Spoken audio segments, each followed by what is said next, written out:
savoir si vous avez une inspiration, un réalisateur qui vous inspire par rapport à tout ça, parce qu'aux États-Unis, justement, on voit beaucoup du Tim Burton, qui a un univers très coloré, un petit peu comme dans ce film où il y a des histoires. Est-ce qu'il y a un réalisateur qui vous inspire? Non, pas un, enfin c'est beaucoup de monde. Si vous voulez, j'essaie Enfin, les films qu'on voit. Nous, on regarde beaucoup de classiques déjà, mais c'est vrai que j'adore des choses chez Spielberg que je trouve être peut-être le plus grand filmeur vivant. J'adore des choses chez les frères Cohen, j'adore des choses chez Bong, j'adore des choses chez. En fait, je sais pas, c'est un peu comme de la nourriture, quoi. On ne peut pas dire j'adore que le steak haché, quoi. Vous aimez le steak haché quand vous en mangez. Et, le steak haché. Ça commence avec des oignons, non? Des petits oignons frits. Ben, oui, ça dépend. Non, mais vous voyez ce que je veux dire. On mange un peu de tout. Bon, ben, c'est un peu pareil. Je dirais que c'est pareil, quoi. C'est de la nourriture. Après, moi, j'aime bien aussi d'autres. Enfin, lire des livres, c'est important. Voir des photographies, voir de la peinture, aller au théâtre, à l'opéra. Tout est important. Donc, mais j'ai pas un mec devant qui je me. Il y aura peut-être Billy Wilder ou certains Italiens. C'est vrai que là, le cinéma italien des grandes années, quoi, c'est-à-dire de l'après-guerre jusqu'à la fin des années 60. Bon, là, il y a peut-être un attachement plus fort ou un truc, mais c'est pas une inspiration directe et unique, quoi. Tout à l'heure, vous évoquiez Le Grand Détournement. C'est un des premiers films d'ailleurs que vous avez fait, fabriqué. C'est assez difficile de le pitcher d'ailleurs, mais vous avez pris que des classiques, c'est ça? Et vous avez remplacé les dialogues par des dialogues totalement ubuesques. C'est un film qu'on trouve en libre accès sur Internet. Là aussi, c'est un modèle à part. Oui, c'est un film qui n'est pas à vendre et qui au personnage. Tout le monde peut voir. Voilà, vous pouvez le voir sur. Enfin, Bérénice a toujours. C'est toujours endormi devant. Mais tu peux peut-être en parler, t'en parles mieux que moi, je pense, non? Non, mais c'est un film qui est un peu. Ça, c'est du teasing. Mais non, mais c'est un film qui est devenu un peu culte. C'est-à-dire que moi, quand j'ai passé les essais pour OSS 117, tous mes copains le connaissaient par cœur. Je pense que c'est un film bizarrement assez masculin. C'est-à-dire que à chaque fois qu'on fait des projets un peu exceptionnels, il y a quand même une grande majorité de mecs dans la salle. Il y a des femmes, mais il y a quand même une grande majorité de mecs.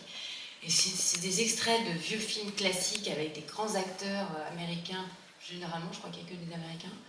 Enfin, il y a John Wayne, Steve McQueen, il y avait qui? Il y a Redford, Mitchum, Kirk Douglas, Burt Lancaster, enfin, ils sont tous là, tous ces classiques de l'âge d'or américain.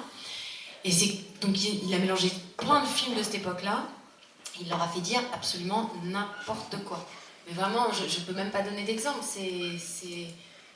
Hier, on nous a montré un extrait, là j'ai fait une émission, et c'était un extrait où il y avait Burt Lancaster et Frank Sinatra.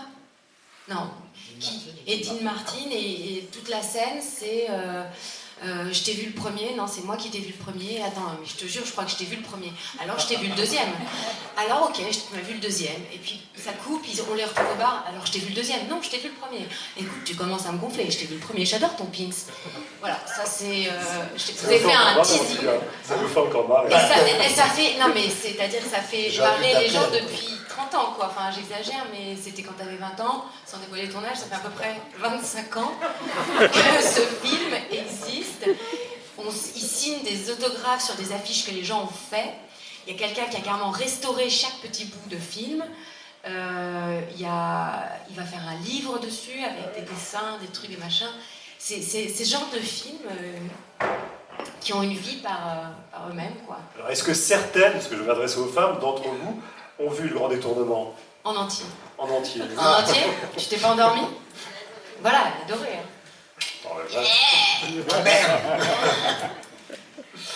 Est-ce qu'on a encore quelques questions? Je ne sais pas combien de temps il nous reste avant la dédicace. On a encore 5 minutes? 5 minutes. Alors, une dernière question. Elle est jeune homme. Alors, est-ce que c'est pas un petit peu dur de passer d'une œuvre à l'autre, par exemple, de passer d'un pastiche de OSS 117, de passer à un film muet, de passer ensuite au Prince oublié, c'est-à-dire à peu près sur un film avec un thème pro. Alors, votre film, on est thème pro en fait, c'est juste avec un film où il y a vraiment un thème central, mis vraiment au cœur de l'histoire, et ça tourne autour jusqu'à vraiment à la fin. Comment vous faites pour toujours passer du coq à l'âne, si je puis dire, parce qu'il y a certains réalisateurs, et par exemple, ils ont fait quelque chose, ils font toujours des choses dans le même thème. Mais en fait, je crois qu'il y a, quand vous produisez des choses, quelles que soient les choses que vous produisez, que ce soit, je sais pas, de la littérature, de la peinture, de la cuisine, peu importe, je crois qu'il y a deux types de personnes. Il y a des types qui creusent toujours le même sillon et pour essayer d'affiner en faisant non pas toujours la même chose, mais des choses qui se ressemblent. Et c'est une manière de réfléchir. Et puis il y en a d'autres qui papillonnent d'un genre à l'autre, d'un truc à l'autre, etc. Bon, ben moi je suis plutôt du genre à papillonner, mais en fait, vous savez, il me faut 3 ans pour faire un film, donc je passe pas du coq à l'âne vraiment. Le process il est quand même assez long.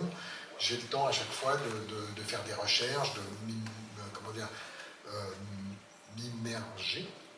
Vous immergez. Voilà, de m'immerger dans une... Mais c'est pas beau, de m'immerger, de plonger dans un univers.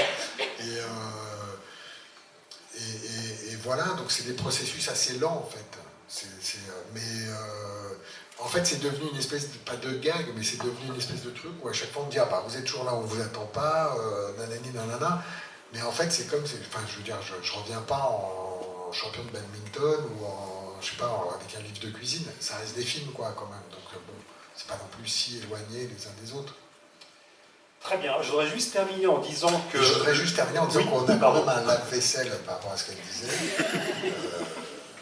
On se bat pas pour faire la vaisselle. Non, mais les poêles, les casseroles, généralement, il faut les laver à la main, quoi. Si tu les mets trop souvent dans le lave-vaisselle, ça les abîme. C'est Puis juste. l'aïeul avec des petites couleurs, si le bois s'efface, enfin, tu sais bien. Je sais bien. Non, je voulais préciser un truc. Et c'est souvent toi qui... Je vais quand même tenter ma petite phrase après l'histoire du lave-vaisselle. Vous avez participé à un concours d'écriture qui a été inspiré par ce film, un concours d'écriture qui a été initié par Pathé et par Short Édition. L'objectif était d'inventer une histoire fantastique peuplée de personnages hauts en couleur, un petit peu comme dans Le Prince oublié. Et donc le lauréat a été désigné et je crois qu'il va avoir la chance, parce qu'on parle beaucoup de venir faire la vaisselle à la maison. De faire la vaisselle chez vous.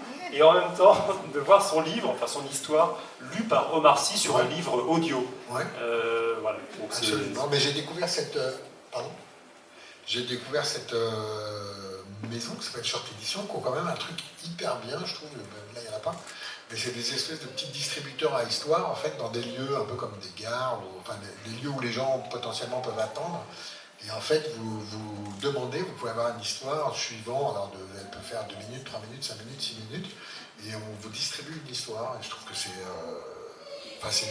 assez joli, c'est une belle initiative, quoi. Écoutez, merci beaucoup en tout cas d'avoir été avec nous ce soir pour nous raconter votre belle histoire. Merci. Et n'hésitez pas à y aller, il reste encore des séances. Voilà, oui, enfin, ça ne fait que commencer. Ça ne fait que commencer, et voilà. n'hésitez pas à y aller. Avec votre grand-mère, vos enfants, vos copains, avec tout le monde, c'est vraiment un film pour toute la famille. Merci Bérénice Bejo, merci Michel Hazanavicius. Merci à vous. Ne partez